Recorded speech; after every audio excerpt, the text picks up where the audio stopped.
Excuse me यार, एक second, मुझे ये दिखाइए। I like it. जी, थैंक यू।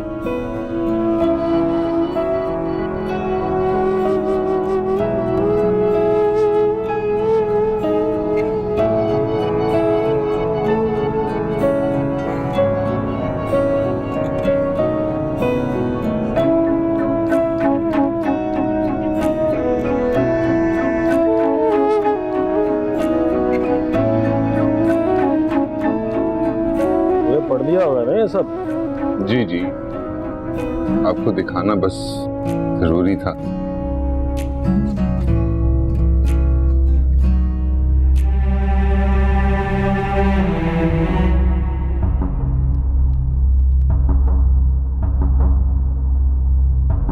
मेरी चाय में शुगर मत डाल।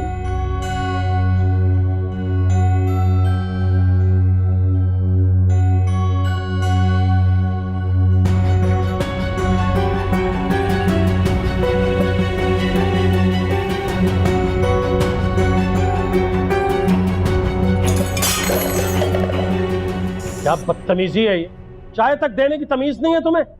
मोहसिन साहब खैर है, हो जाती है गलती। सॉरी यार, जाओ वॉश कर लो, निशान पड़ जाएगा। जाओ हेल्प करो। बाप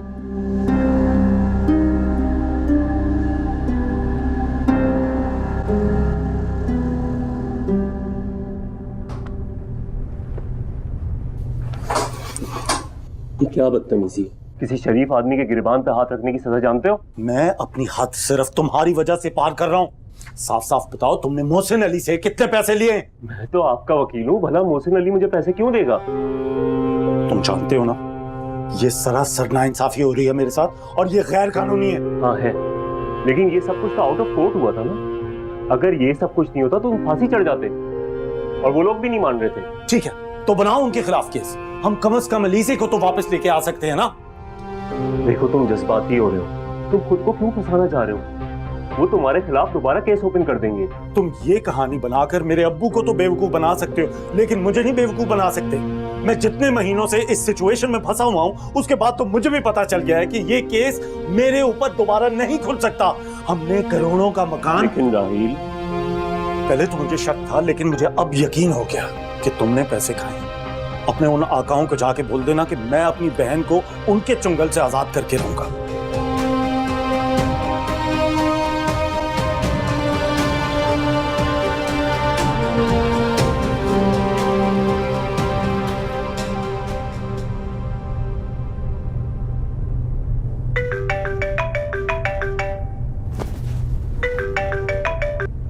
हाँ बोलो। अच्छा, इसका भी हल निकाल लूंगा। हाँ ठीक है।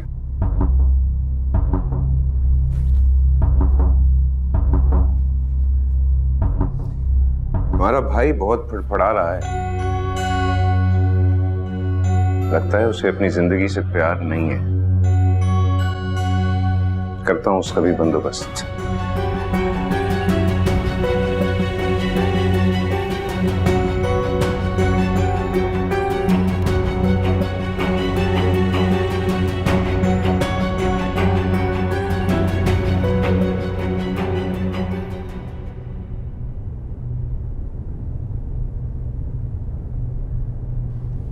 माशाल्लाह से बिल्कुल ठीक है, फिक्र की कोई बात नहीं है। लेकिन डॉक्टर साहिबा, ये स्ट्रेस बहुत लेती है। मैं तो इसे बहुत समझाती हूँ, लेकिन मेरी बात ही नहीं सुनती। इस स्टेज में मूड स्विंग्स होते हैं, और फिर एक जैसा माहौल हो तो इंसान वैसे ही उकता जाता है। रानिया, आपने ऐसी वैसी कोई मेडिसिन नहीं लेनी है, उल्टा आपको और ज़्यादा एंग्जाइटी हो जाएगी। लेकिन उन दवाओं के बगैर मुझे नींद नहीं आती। आ जाएगी नींद भी। पुरानी बातों को अपने जहन से निकालो और आने वाली जिंदगी की अच्छी अच्छी बातों के बारे में सोचो। कुदरत ने तुम्हें बहुत बड़ी जिम्मेदारी दी है, अपने बारे में नहीं तो अपनी औलाद के बारे में सोचो। डॉक्टर साहब, बाकी तो सब कुछ नॉर्मल है ना? बिल्कुल ठीक है, माशाल्लाह। शुक्र।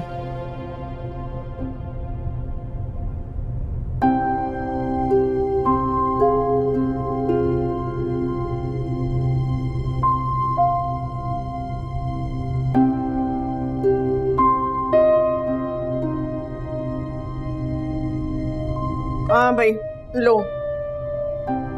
ये क्या है? ये तुम्हारी जरूरत का कुछ सामान है, तबरेज बाबा ने भेजा है। मैंने कह दी थी कि तबरेज बाबा को तुम्हारी बड़ी फिक्र रहती है। तुम मानो या ना मानो, मुझे तो पूरा यकीन है निकाह के 2 बोल इंसान का दिल बदल देते हैं। अरे तुम सामान तो देखो ना, देखो तो क्या क्या लाए तुम्हारे लिए। तो देखो कितना अच्छा सूट है, तो देखो। अच्छा ठीक है, तुम आराम से बाद में देख लेना, मैं जा रही हूँ, मुझे काम है। ठीक है बेटा?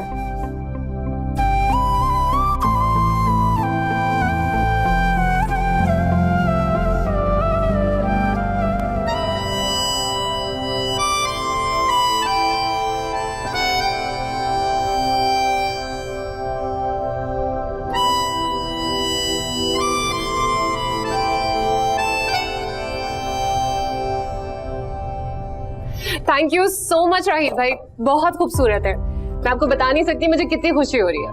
यही तो मैं चाहता हूँ कि तुम हमेशा खुश हो। अच्छा ये बताओ, तुम्हारी स्टडीज कैसी चल रही हैं? स्टडीज बहुत बुरी। आपको पता है ये साल मेरे लिए इतना टफ है, डर लग रहा है कहीं फेल ही ना हो जाऊं। फिर तो तुम पक्का फेल होने वाली हो, कोई उम्मीद नहीं है मुझे तुमसे। राहिल भाई, बजाय इसके कि आप मुझे मोटिवेट करें, आप मुझे और डरा रहे हैं। इंसान जब ऐसी बातें सोचता है ना, मनफी किस्म की, तो इसका मतलब ये होता है कि उसके अंदर कहीं ना कहीं ये यकीन मौजूद है। और तुम फेल क्यों होगी भाई?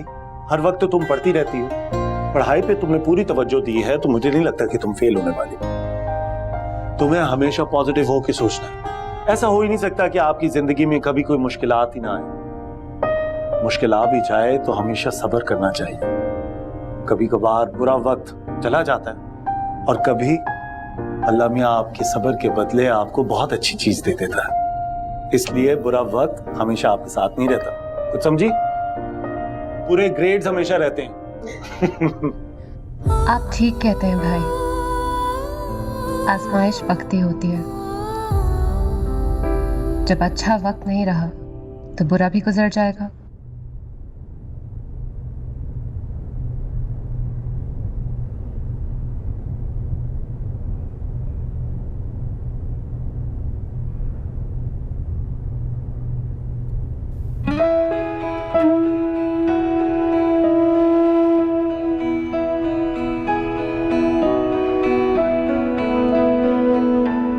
मैं कर देता हूँ।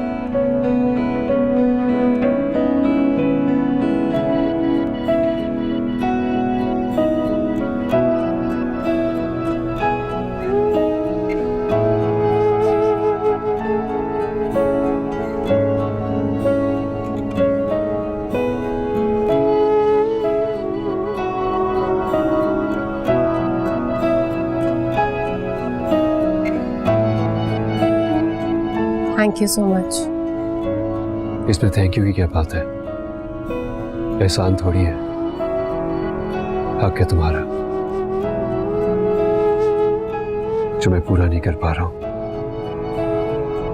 लेकिन उसका हर किसी मतलब नहीं है कि मैं तुमसे लापरवाह हूं। बहू कैसे तुम्हारा? आप काफी बेहतर हैं। अगर तुम्हें किसी भी चीज की जरूरत हो तो प्लीज मुझसे कहना। मैं जानता हूं कि हालात ऐसे हैं, लेकिन मैं अपनी तरफ से पूरी कोशिश कर रहा हूं।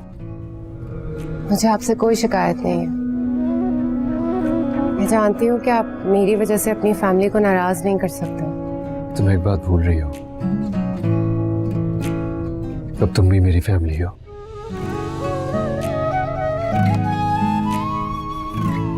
शायद भूल जाने से ही जिंदगी आसान हो जाएगी। काश ये सब इतना आसान होता।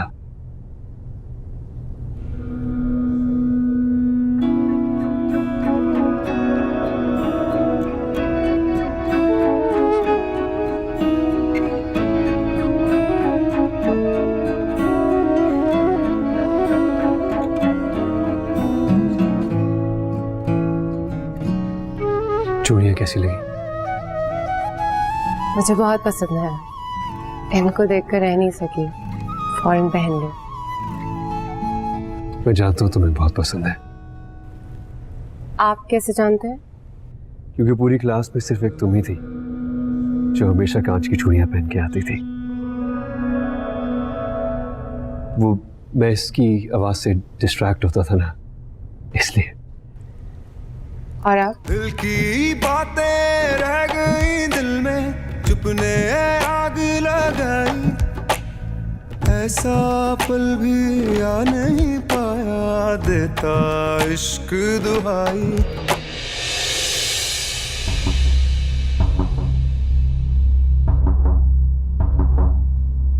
तब्रेज़,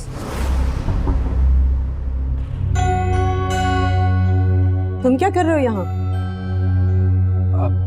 कुछ नहीं, वो एक्चुअली मेरे सर में बहुत दर्द हो रहा था, सोचा एक कप चाय का पी लूं।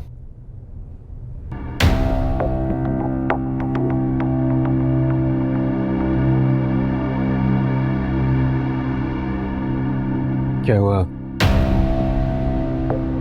ऐसे क्या देख रही है? अबू, हमारा वकील पूरा पूरा उन लोगों के साथ मिला हुआ है। शक तो मुझे भी हुआ था उस वक्त, मगर हालात ऐसे बन चुके थे कि हर तरफ से नाउमीदी ने घेरा तंग कर दिया था। हमें साजिश का पता भी चल जाता तो हम क्या कर लेते राय। उनके आगे घुटने टेकना हमारी मजबूरी थी। राहिल बेटा, बेटा किसी तरह भी मेरी अलीज़े वापस आ सकती है। अभी क्यों नहीं, हम जरूर उन जालिमों के चुंगल से अलीज़े को वापस लेके आएंगे। अबू, मेरे एक और वकील से बात हुई है, उसने कहा है कि ये केस मुश्किल जरूर है लेकिन नामुमकिन नहीं है, सिर्फ किसी तरह अलीज़े से रब्ता हो जाए। यही तो मजबूरी है, वो अलीज़े से बात तक करने की इजाजत नहीं दे रहे, मिलना तो नामुमकिन है। अबू, हमें कुछ ना कुछ तो करना ही होगा ना, हम इस तरह नाउम्मीद होकर तो नहीं बैठ सकते। अपने असर और रसूख और हमारी मजबूरी का फायदा उठाकर पहले भी उन्होंने हकाइक को छुपाया था, और अब भी वो खामोश नहीं बैठेंगे। बल्कि बेटा तुम अपनी एहतियात करो, बड़े खतरनाक लोग हैं, अपनी हठधर्मी पे उतर आए तो तुम्हें बड़ा नुकसान पहुंचा सकते हैं। अबू, आप प्लीज फिक्र ना करें, मेरे साथ आपकी और अम्मी की दुआएं हैं जो मुझे पहले भी फांसी के फंदे से वापस ला चुकी हैं। बेटा इसके लिए तो हम अलीज़े के मकरूज हैं। अगर उनकी शराइत पूरी करने के लिए वो हम पर जोर ना देती तो आज उसके साथ ये जुल्म ना होता।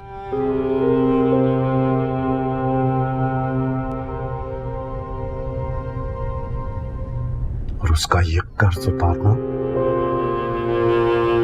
मेरा फर्ज है।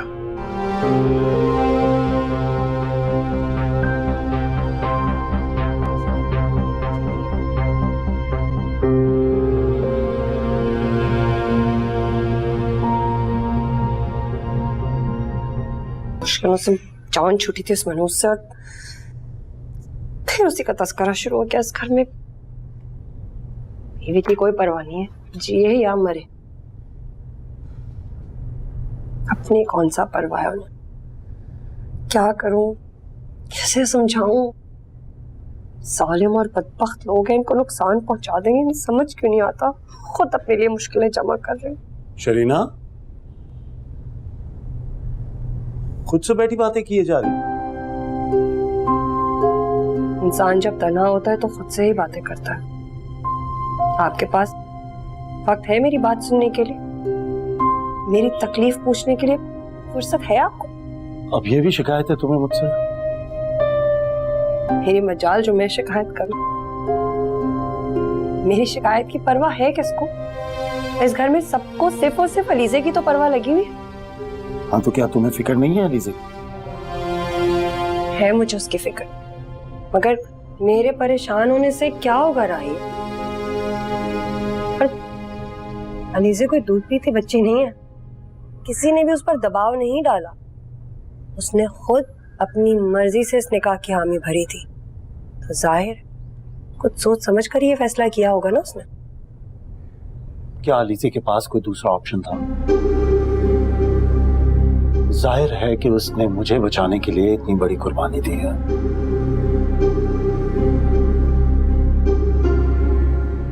और मैं नहीं चाहता कि अलीज़े उस गुनाह की सजा भुगते जो गुनाह उसने किया ही नहीं। क्या तुम नहीं चाहती कि अलीज़े वापस इस घर आ जाए? चाहती हूँ, बिल्कुल चाहती हूँ कि अलीज़े वापस आए। और को पता है अलीज़े को ये सब करने से मेरे दिल पर क्या गुजरी है, मगर जो उसका और फूफा का फैसला था उसके आगे। बहरहाल आपने जो सोचा है वो भी इतना आसान नहीं है। मेरा आपको मशवरा ये है कि आप एक दफा अलीज़े से पूछ जरूर लें, क्या वो ये खुला चाहती भी है या नहीं।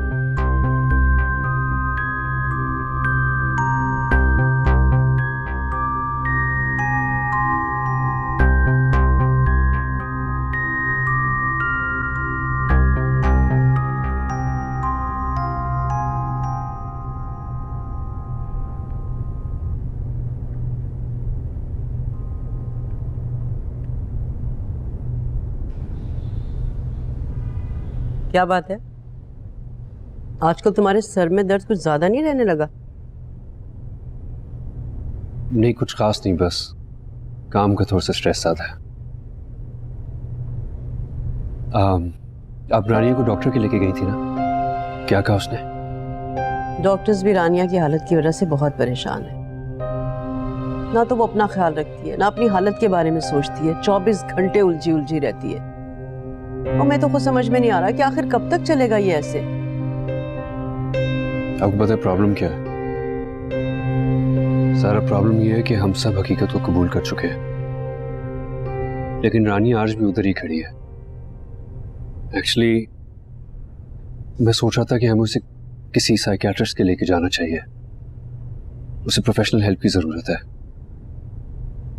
वो अपने इस दुख से बाहर निकल ही नहीं रही है, बल्कि मजीद पहले से ज्यादा स्ट्रेस्ड आउट हो रही है।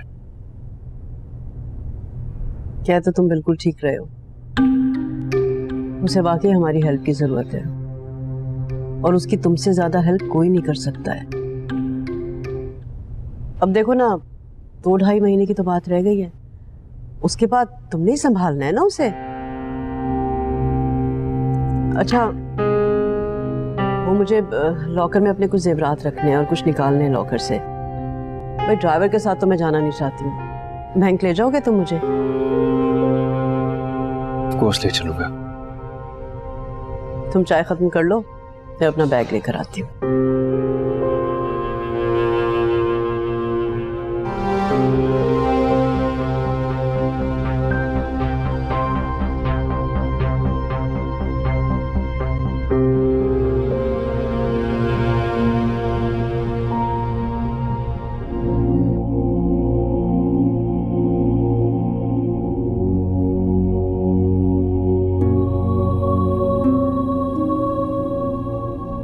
रानिया,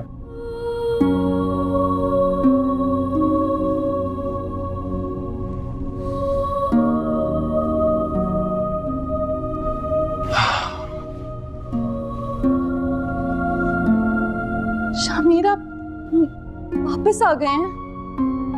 कैसे नहीं आता? तुम मुझको याद ही इतना करती थी। हालांकि सब कह रहे थे क्या वापस, अल्लाह ना करे, मगर मुझे पूरा यकीन था हम वापस आ जाएंगे मेरे पास। आप रुके, मैं तायमी को बता कर आती हूँ, सबको लेकर आती हूँ। तायमी, तायमी, तायमी, शामिर आ गए। तायमी कहाँ है आप? तायमी। रानिया क्या हो गया? रुके। तुम दफा हो मेरे घर से, दफा हो जाओ। शामिर तुम्हें देख लेंगे तो फिर मुझसे दूर चले जाएंगे। दफा हो। रानिया होश में आए, अपने लिए नहीं तो अपनी औलाद के लिए, क्योंकि मरे हुए लोग कभी वापस नहीं आते, चाहे वो शामिर ही क्यों ना हो। बकवास बंद करो, तुम्हारी जुर्रत कैसे हुई? वो जिंदा सलामत है, बात कर रहे हैं मुझसे, बर्दाश्त जो कोई बकवास की तो। यकीन नहीं आ रहा तुम्हें मेरा? यकीन नहीं आ रहा? चलो दिखाती हूँ तुम्हें, यही बैठे मेरे कमरे में। चलो चलो आओ तुम्हें दिखाओ। देखो शामिर,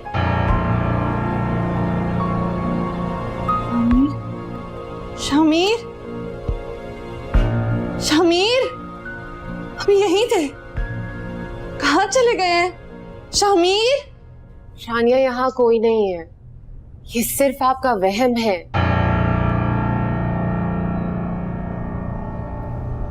वहम नहीं है मेरा, वो बातें कर रहे थे मुझसे, यहीं थे, यहाँ। शामिर, शामिर, शामिर कहाँ है आप? प्लीज संभाले खुद को, इस तरह तो आपकी तबीयत खराब हो जाएगी। कहाँ चले गए? यहीं थे।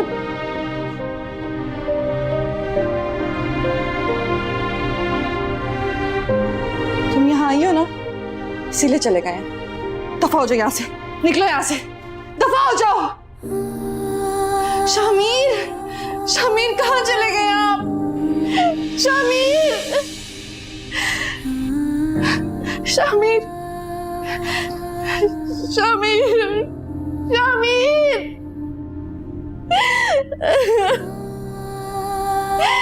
शामिर, शामिर कहाँ चले गए आप? शामिर, शामिर।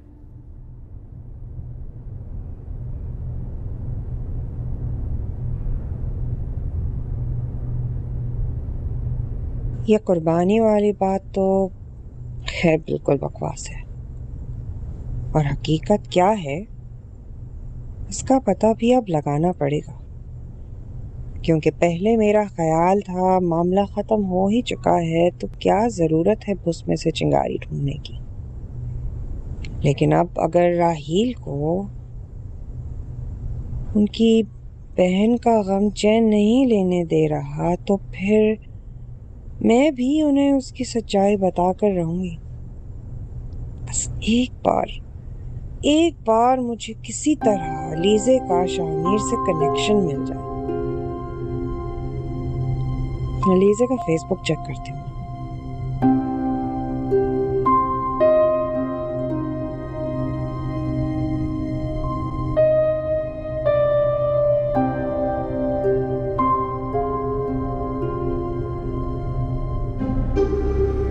पता नहीं इस बदबख्त ने किस किस के साथ कौन कौन से चक्कर चला रखे थे। एक कत्ल हो जाता है, दूसरा निकाह करके ले जाता है।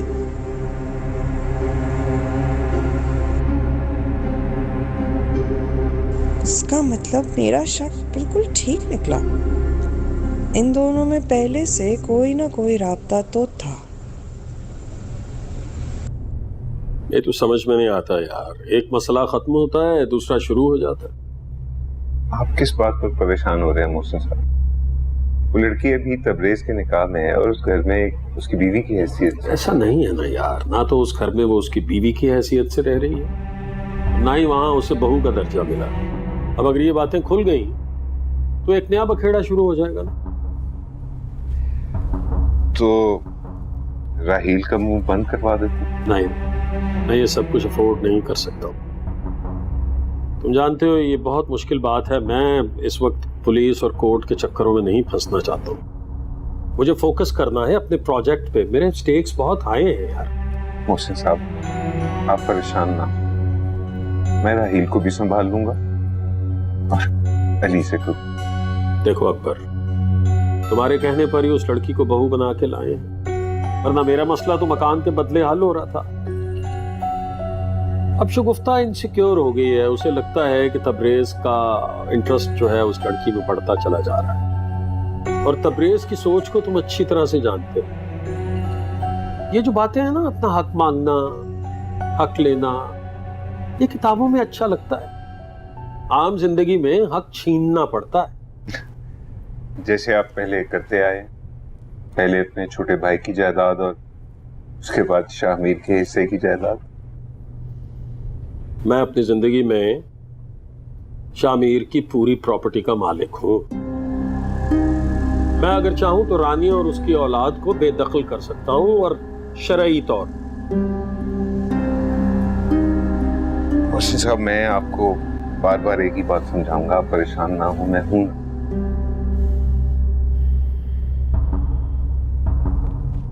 चलो देखते हैं। कम से कम उस वक्त तक तो नहीं जब तक मैं अपना मकसद हासिल ना कर लूं।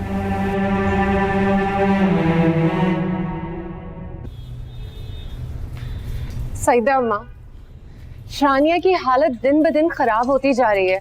कोई कुछ करता क्यों नहीं है उसके लिए? वो कब तक इतनी अजियत में मुब्तला रहेगी? कोई क्या कर सकता है जब मरीज ही ठीक होने के लिए राजी ना हो तो? वो तो बस उसकी याद का ओढ़ना बिछोना बनाकर ना बैठ गई है, दिन रात रोती रहती है। काश जिस शख्स के लिए वो इतने आंसू बहा रही है वो भी उससे उतनी ही मोहब्बत करता।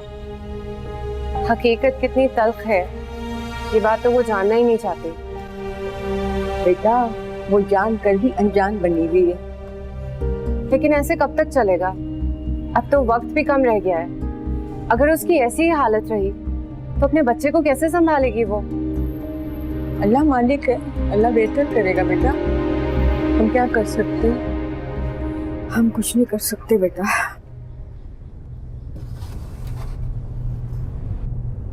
अब ये क्या बैठे बैठे परेशानी का नया दर खुल गया। ओहो, आप टेंशन मत लें। अभी राहील को अपनी बदकिरदार बहन के साथ हमदर्दी हो रही है ना, लेकिन मैं भी उसका सारा कच्चा चट्टा निकलवा चुकी हूँ। राहील को तो किसी ना किसी तरह मैं रोक ही लूंगी। अच्छा तुम मेरी बात मान, अगर ये सब कुछ अलीजे की मर्जी से हुआ ना तो तुम देख लेना वो खुला के लिए किसी सूरत राजी नहीं होगी। मम्मी ये सब तो बहुत बात की बात है। मैं तो कोशिश में हूँ कि बात उस नौबत तक पहुंचे ही ना। देखिए बात फकत अलीजे के घर आने की नहीं है। उन लोग बहुत ताकतवर है अम्मी। अगर उन लोगों ने राहील को कोई नुकसान पहुंचाने की कोशिश की तो? देखो शरीना बेटा, तुम राहील की तवज्जो अपनी तरफ लगाने की कोशिश करो। अब देखो बैठे बैठाए बच्चा भी जाया हो गया, वरना राहील को सिर्फ तुम्हारी फिक्र। छोड़े ना, जो चीज नहीं हो सकती उसके बारे में बात करने का क्या फायदा? आपको कहा था वो अहमर के लिए लड़की देखने के लिए, ताकि उसकी तरफ से तो कुछ इत्मीनान हो। हाँ हाँ बेटा, मैंने एक लड़की देख रखी है, अच्छी है, पढ़ी लिखी भी है, खूबसूरत भी है। लेकिन कुछ अगर खूबसूरत है ना तो बस आगे कोई टेंशन ही नहीं है। वो ना आई स्वेयर अहमर को भी अपनी तरफ खुद माइल कर लेगी। तस्वीर है उसकी कोई? हाँ हाँ तस्वीर तो है, मैं दिखाती हूँ। ये देखो।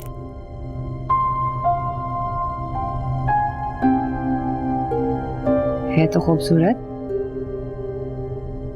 आप एक काम करें, इन लोगों को कॉल करें, हम अगले हफ्ते ही रिश्ते की बात करने चलते हैं।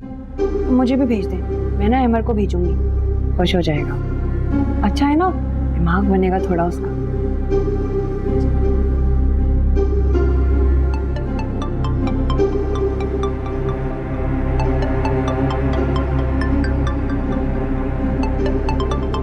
नहीं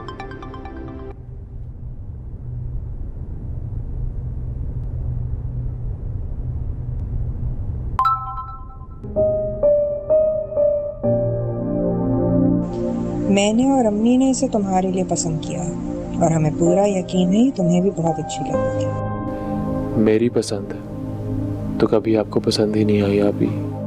आप जानती थी।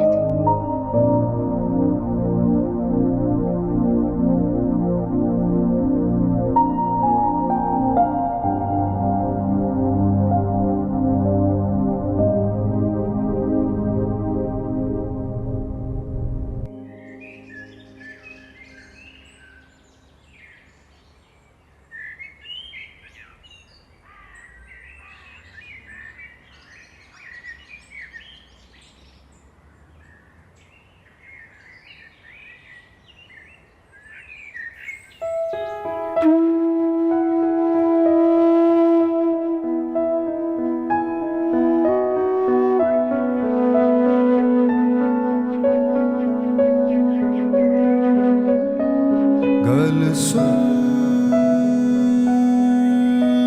बंदया मुर्शद वाली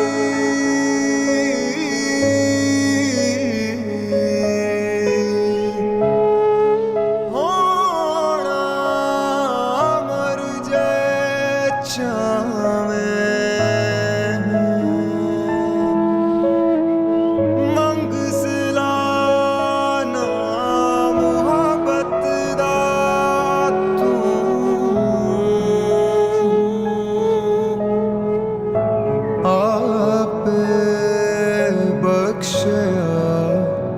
जावे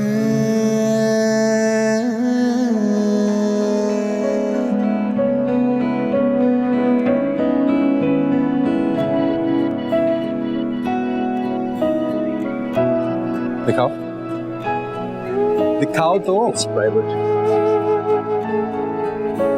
भाईजान कहते हैं किसी की इजाजत के बगैर उसका स्केच बनाना गैर इखलाकी हरकत होती। It's only a sketch.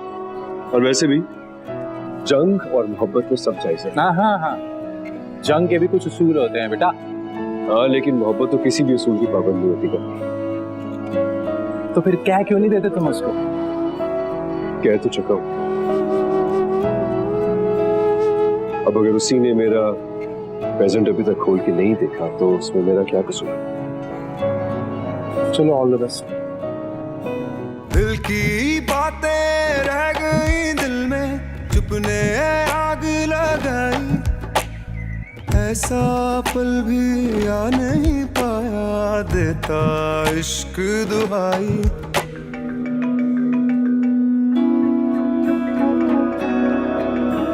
Hello जी जी जी जी, yes I have been waiting for your call. हाँ जी,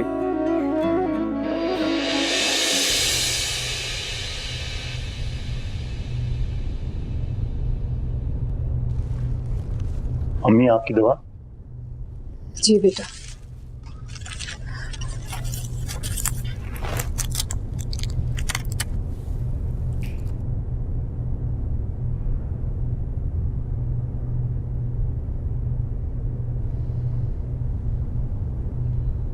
अम्मी ये शहरीना कहाँ है? बेटा यही कहीं होगी, उस बेचारी ने कहाँ जाना। मैंने उसे कहा भी था कि वो आपके पास रहे, आपका ख्याल रखे। बेटा वो रखती तो है मेरा ख्याल, अकेली जान है, क्या क्या करे। मेरी तबीयत तो संभल ही नहीं रही, सारा बोझ उस पे पड़ गया बेचारी पे। अच्छा सुनो बेटा, भाभी की तरफ भी चक्कर लगाना, अकेली है वो। अहमद की गैर मौजूदगी में उनका ख्याल रखना तुम्हारा फर्ज है। चला जाऊंगा अम्मी, आजकल बस काम की वजह से और अलीजे की केस की वजह से उलझा हुआ। बेटा हमारे मसले मसाइल अपनी जगह, तुम शहरीना का बहुत ख्याल रखा करो। उस बेचारी के साथ बहुत बुरा हादसा हुआ है, इतने सालों बाद एक उम्मीद, एक खुशी मिली थी, बस अल्लाह की मर्जी। बेटा मैं तो ये सोच रही हूँ कि तुम उसे किसी अच्छे और बड़े डॉक्टर को दिखाओ। डॉक्टर की तसल्ली और चेकअप से उसकी परेशानी तो कम होगी ना, वरना मायूस इंसान तो नहीं कुछ पूरा कर बैठता है। अम्मी आप बिल्कुल ठीक कह रही, और वाकई शहरीना काफी डिस्टर्ब्ड है, मुझे इस बात का एहसास है। बस एक दो दिन में मैं किसी अच्छे डॉक्टर से कंसल्ट करके उसे दिखा दूंगा, ताकि उसे वो एश्योरेंस हो कि कुछ बिगड़ा नहीं है, सब ठीक है।